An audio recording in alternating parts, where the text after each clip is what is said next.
biz, but here's the biz. Hey, what's up, y'all? This is Jay Graham for What's the Biz 559, and this is the Monday Morning Empower Huddle. Good morning, everybody. My name is Darnell Rivera, and welcome to What's the Biz. Yes, and we're going to continue on with our topic of the value of a great leader. Last week, we talked about the value of a great leader. We touched on some topics. Yeah, it was good. It was super good. And we're just going to continue with that. Today's podcast is about inspiring and empowering others. Super excited about that. Yeah, definitely. Definitely. My bad. I'm sitting here looking at some notes and stuff like that. But yeah, definitely, man. It's leadership is very important, and this is a great topic, and this is going to help, and hopefully we innovate, spark some creativity, and get your juices going. You know? Yeah, for sure. Because, it's our heartbeat here at What's the Biz to really explore the key qualities of exceptional leaders, because we're all about community. And we really want to help you, our listeners, really cultivate a dynamic way of thinking in regards to what you're doing out there in your life, whether it's with your family, your community, your churches, and your place of business. So that's why we're here, right? So I just want to recap last week's podcast a little bit, the value of a great leader, like Jay said. We discussed a lot of things. The characteristics of and qualities of a great leader. We talked about integrity and collaboration, effective communication. We talked about passion, and I know that was something that we really enjoyed diving into because who we are as people, we're super passionate about what we do for our life. So we want to encourage you to make sure that you find something in your world that you find passion in, and that you can cultivate and benefit, not only yourself, but the people around you. We talked about setting goals and personal leadership development and things like that. So like Jay was saying, that's why we're here, to inspire and empower you. So, yeah. So one of the things, I don't know about you, Jay, but I feel that's inspiring when I talk to like people in my life who I consider leaders is, make sure that you lead by example. Yes. And we talked a little bit about that last time, about the integrity and how important it is for us to lead by example, and the approach that we take. There's that saying, actions speak louder than words, right? Yeah. So, in your life, like for instance, I know that your community is important to you, your family is important to you, your church is important to you, and the people that you've cultivate relationships with. So give me an example of like what you do to inspire and empower like your family or the people in your community. Yeah, I think it's realizing the importance of your role is first of all, right? You have to realize the importance of your role and take it serious.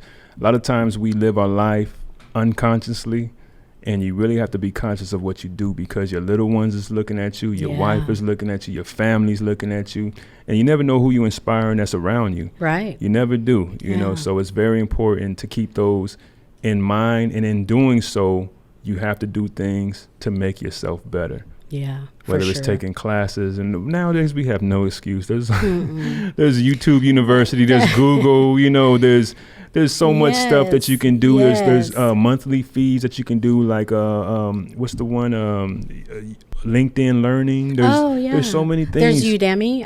I hope I'm saying that right. I think that's Udemy. Udemy. Yes.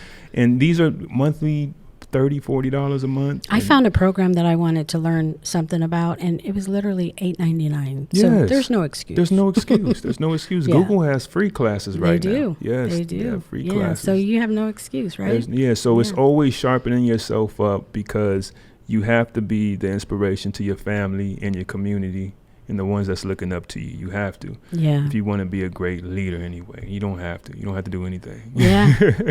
But if you want to be inspiration and be, a strong leader, these are things you got to do. You have to brush up on your learning and whatever. Yeah. Whatever you're trying to lead in. You know what I mean? It could be family, could be in your business, could be in your church. What about in the corporate world?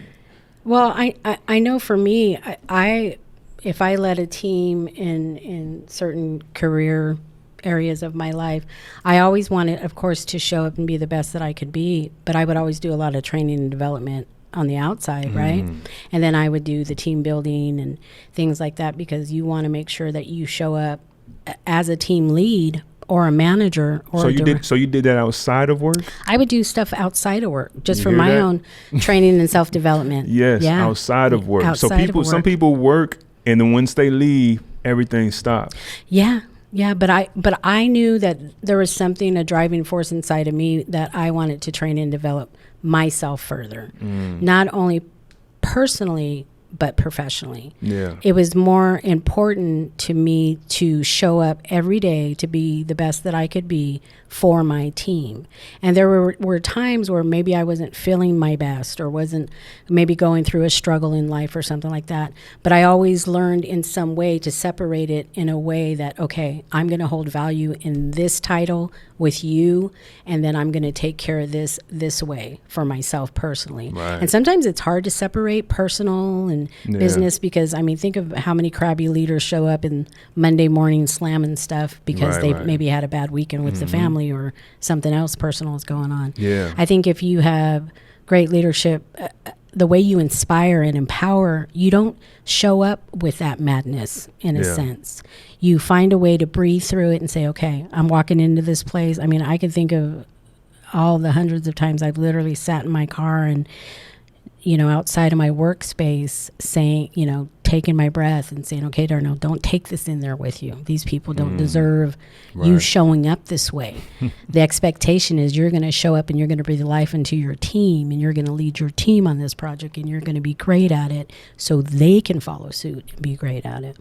But that takes emotional intelligence to do. Right. And I know we're already discussing next week topic about, toxic leaders and bad leadership, which is going to be a great show. So you want to Yes. stick around for that. Yes, definitely.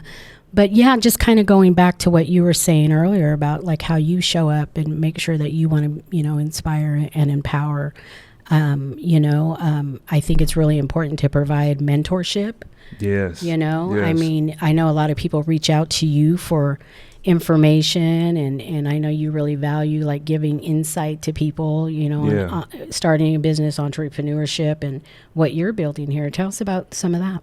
Before I go to that, I wanted to say something about leadership in that aspect too, is that leadership is seeing the good in everything, right? As a leader, you have to see the good in any situation, because your surroundings is counting on you to figure it out. Yeah. It may seem bad, but it's always a learning experience, right? Yeah. So once you have that mentality, you don't become a victim. You're figuring out the solution for it. Right. Because in everything, whether it's bad, guess what? You learn something that the next person doesn't know. Yeah. When I did my, I started, the photo booth business, an event service about 2 years ago, right? There was so little information online.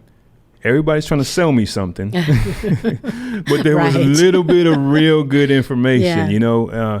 and so it was trial and error. It was, a lot of research, hours and hours of research. What was this good? Was this camera doesn't? Oh, this one Yeah. does this. And so through that, though, through the failures of it, through the waste of money of it, I learned. Therefore, now I have something that the next person that's starting does not have. Yeah, but you're able to contribute that knowledge. You're able right? to, exactly. So Yeah. now you have something as being that leader. When the next person comes, you're able to pass that information on. Yeah. Like, look, no, you don't want to do that. You want it, but then that becomes valuable, and that puts you in a leadership role. Yeah. When you do that. Yeah, you that know? goes to like in alignment with mentorship. It's like I think of people, like I had a friend reach out to me the other day, and she's like, how did you become a life coach? And I started sharing with her my experience. She goes, I think that's something I want to do. Would you mentor me? And I'm like, absolutely. Yeah. Yeah. In fact, I'm developing right now a way that I could certify people, in transformation life coaching and life coaching, because I'm certified in both. And people are like, well, what's the difference? Well, there is a difference, but we won't go into that. But, if you can provide mentorship, and if you could share your knowledge with other people, and then the fruition of it is, wow, look at, I poured into that, and look at how they've developed in a way. And there's, a little pride that you get from that too, because you've helped others. And a lot of businesses don't really, or entrepreneurship, it's all about me. Right. You know what I'm saying? But a lot of people don't really want to take on what's called mentees, which are people that you mentor. But, you really want to do that because it helps you establish supportive, trusting relationships. And I think that's one thing I admire about you, Jay, is because you're always gleaning. Yeah. And I know we talked a little bit about it last time, but you're always gleaning, and you're looking for ways to develop and train and absorb the knowledge and things like that. But you also share that knowledge. Oh, yeah. A lot of people don't want to do that. No, they don't. Right? Yeah, they trust me. I know firsthand. Yeah. But it's all good. I understand the fear of it. I understand the scarcity of it. But once you stop living in scarcity, and live in your creative mode, you don't live in competitive mode. That's fear. That's all fear. When you're in that, it's like, because there's a little bit, and I have to secure mine. Yeah. But once you become embracive of your creative side, that kind of goes away. There's a lot of people that tell me, you shouldn't do this, you shouldn't tell that, you shouldn't say that, but I can't control it. It spews out of me. And therefore I'm like, should I change it because of one thing, an incident that may have happened? It's like, no, the things I dealt with in the past, it doesn't matter. Like, this right here doesn't even affect me in that aspect, because I'm always creating. It's like, okay, if this is there, then I'm creating something new. I'm always problem solving. I'm always figuring something out. And another thing I want to touch on is, as a leader, you want to uphold that vision. Yes. That's your job. In your family, in your business, and in a place that you're working, wherever it is. If you withhold this is what I would think, because I'm looking at it as an entrepreneur, and if I had a worker that was like, Jay, you said such and such, and this is what I would be so flattered by that. So wouldn't you say in a business, if you withheld the mission statement, the values of it, don't you think that boss will recognize that in the worker? Like, this guy? Yeah, I've had people, because the first thing I do when I start with an organization is I read the handbook. I learn their value, their mission, their values, and whatever they're all about, what they tell the public that they're about. Yeah. And I make sure, in a sense, I have even said in meetings sometimes when, maybe the values or the mission statement wasn't actually, a part of what was going on at the time, I would literally say, well, I apologize, but I drank the Kool-Aid. And I believe what your mission statement says. Your mission statement says that you value your employees. Wow.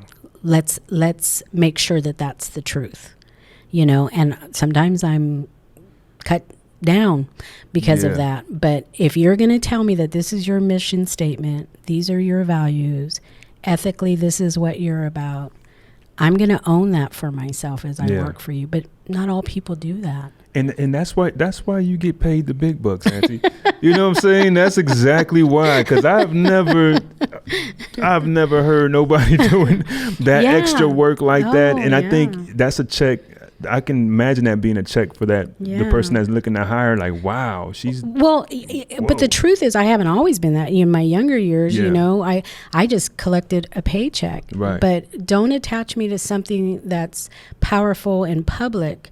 The only reason why I work for certain organizations that I've worked for is because of the message, is because of the leadership that I have believed it to be about. Have I been, maybe taken, what's the word I'm looking for? Has it not always been that? Yeah. Right. You get in sometimes in an organization, you realize these folks ain't about nothing. They all a bunch of lies. Yeah. You know what I'm saying? But there's the majority of them that God has granted me grace in have been about what they've said that they're about. And those are the companies that I enjoy working for. And what cultivates from that is something really, really beautiful for my life. I mean, I have taken away just great information, training and development from all these different organizations. And I've been a part of some really cool big things, you know, in my career. Like when I worked for the biotech company, I was a part of some big stuff that happened, you know, 15, 20 years in the biotech world, and with Microsoft and Nuance and just different things that I've experienced in my work world, just being in HR, but also listening and training and development and, you know, really looking at what the company was about. Yeah. So I pride myself in that, but I know not all of us do. But the one thing I would like to inspire and encourage you, if, you know, not everyone is a leader. You know, the thing that comes to mind is some of us are chosen, some of us are called, but not everyone is called to be a leader. But I know this, if you have the heart for leadership, you can develop that. Right. By training and developing, investing in yourself, you know, asking someone. I remember going to someone who I thought was amazing in the organization. And I said, wow, I like the way you do X, Y, and Z. Can you mentor me? Right. And I remember I was nervous because this person was high up, but there was qualities about her that impressed me. And I wanted some of that in myself. Yeah. So I asked I was nervous. Yeah. I said, do you think this is probably going to be a strange question? She was like, absolutely, Darnell. Wow. You know? Wow. And so if you're in a business and you want to kind of move up the ladder and get into a leadership role, ask for somebody to mentor you. Yeah. We don't do that in life because we're scared about what people are going to think about us. Right. Heck no. Right. Build your career. Yes. You know, stack your money any way you can. Yes. You know. Yes, but, and keep that vision for your family too. You know, I don't think that I read this book and it was something about the wealth of families. And this guy, he did basically analysis on it was predominantly African American families, right? And then and he was talking about the top 1% of them. What are some of the characteristics that they do? One was that, you know, all of them are married. One was you know, that they had mission statements for their family. Yeah. And I was blown away by that. And it transcended the African American families, and it was just in people that were in higher you know, financial situations.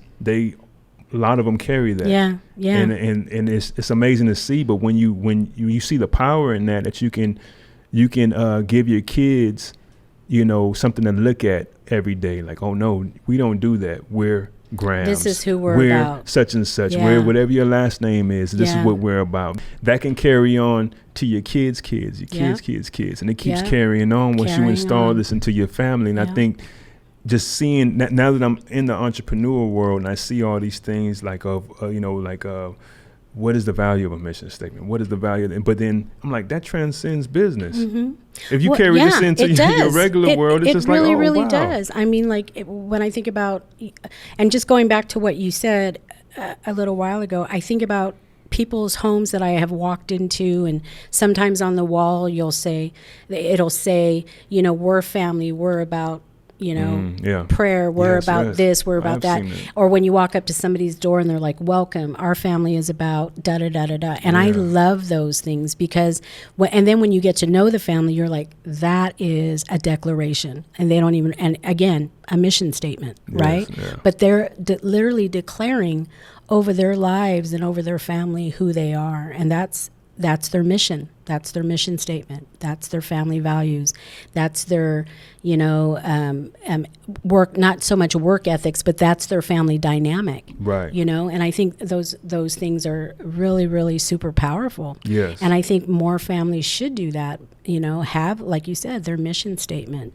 I think that's a beautiful thing. I also know that like a lot of families are into creating their own family seals. Yeah. I don't know if you've ever seen those. Family seal? What is that? So, you know, like when you think about like seals, you think about like crest, family crest. Yeah, oh, yes. You know what I mean? Yeah, so a lot of families will develop that. I know Yeah. for our family, it's the, you know, rooted deep tree, yeah. concept with the tree, Mhm. but also on the spiritual realm, you know, Grandma will say she's the matriarch of the family, and Psalms 91 is our Psalms. Yeah. And it is something we have literally passed on to our grandchildren. Right. You know, if there's fear or you're going through something, this is our family song. So there's pinnacle things that you can set up as your mission, as your values in family, and then also that leads and inspires and empowers your family. Yeah. You know, but you've got to be a great leader to do that. A lot of people don't want to look at that and do that,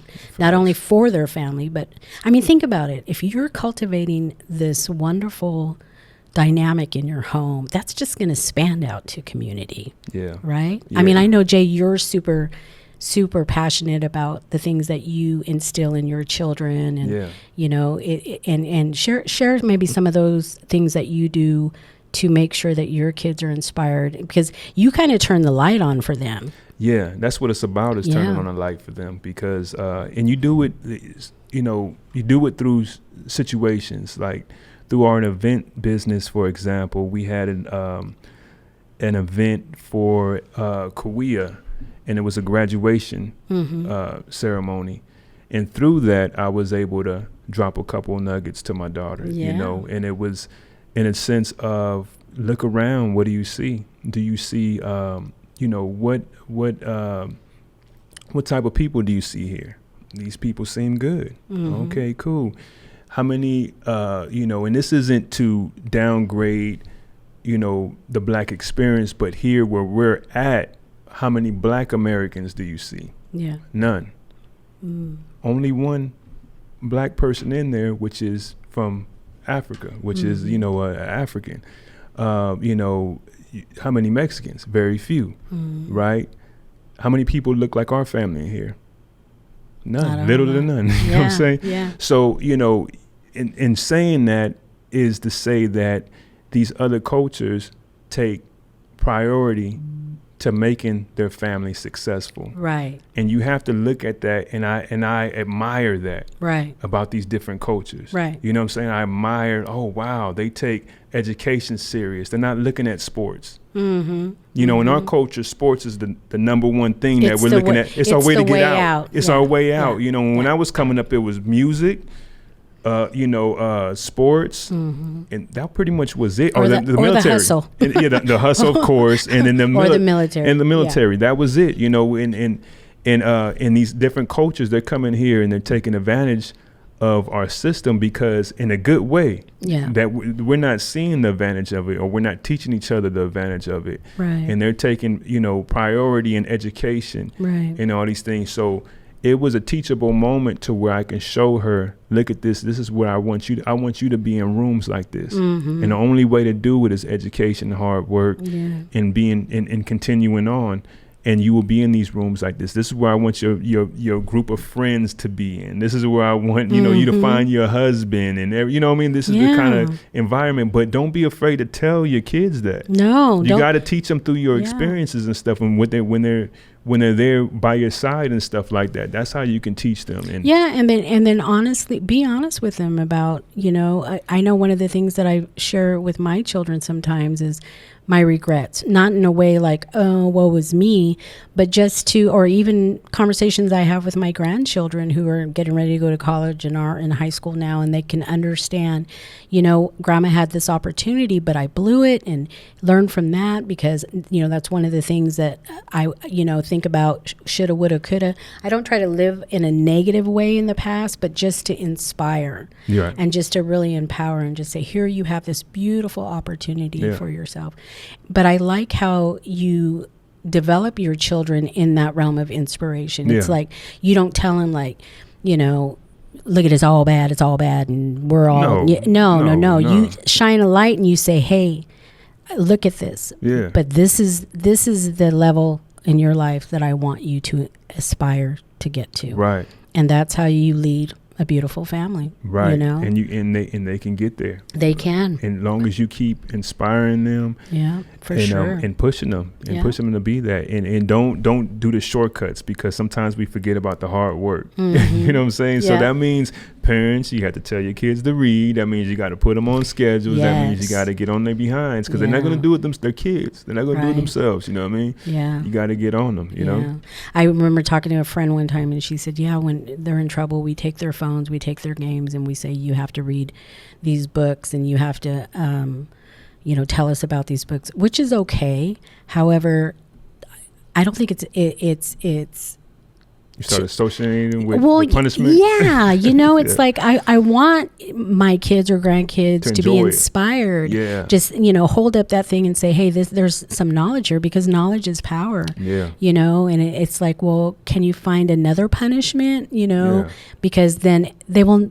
Once they're adults, you know what I'm saying? It's like once they're adults, they're never going to want to read because it's related to being punished. You're right. You're right. And I never did that. I never done that. And to back up what you're saying, like Amanda, sometimes I hear her stories, and she tells me how she read, like she'll tell me books she read, right? And I'm like, was that like a homework assignment? Like, no. Like, so you just read it for fun? Like, I'm thinking in my head, like, what?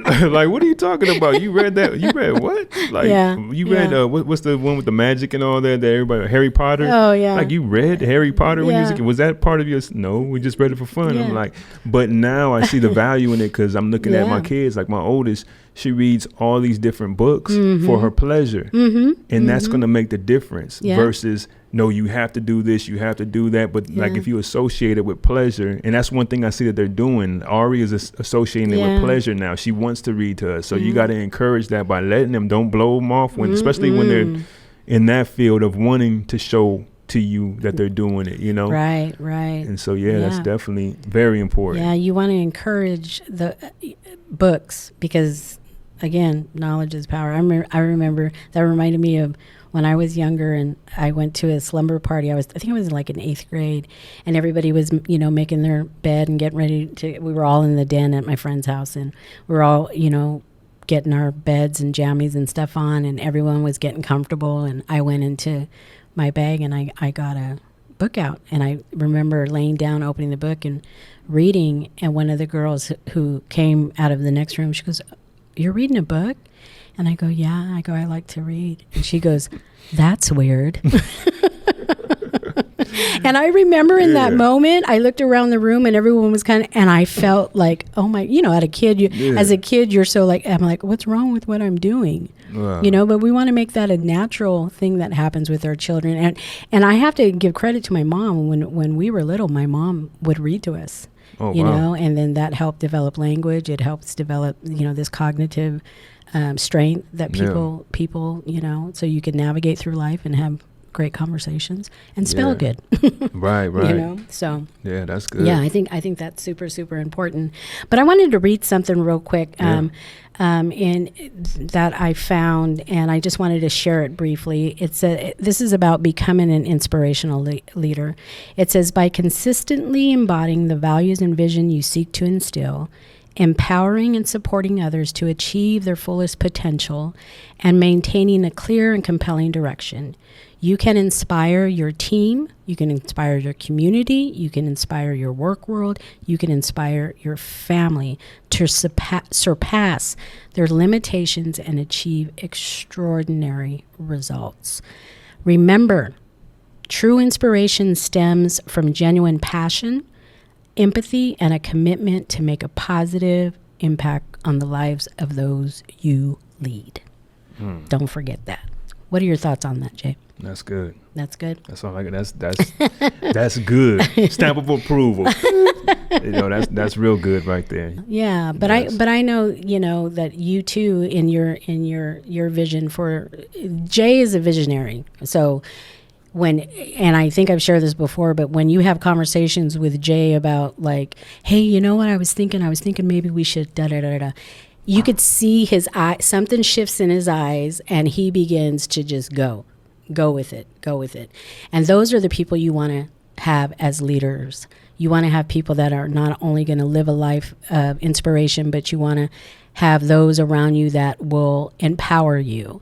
So Really, really cultivate those relationships. And if you don't have that in your life right now, really look at ways to do that for yourself. Like we talked about earlier, get that information. YouTube is filled with inspirational and empowerment things for leaders. Start developing those things, because the reality is this: God didn't put that dream in you so you can lay awake at night and ponder. He put that desire and dream in you so you could lead. There's people waiting for you to be inspired by you. Yes. Right? Yeah. So that's real good right there. Yes. So we hope you guys enjoyed today's show, and we hope you're feeling inspired and ready to take on the week. Until next week, have a great week. Peace. Happy Monday. Yes.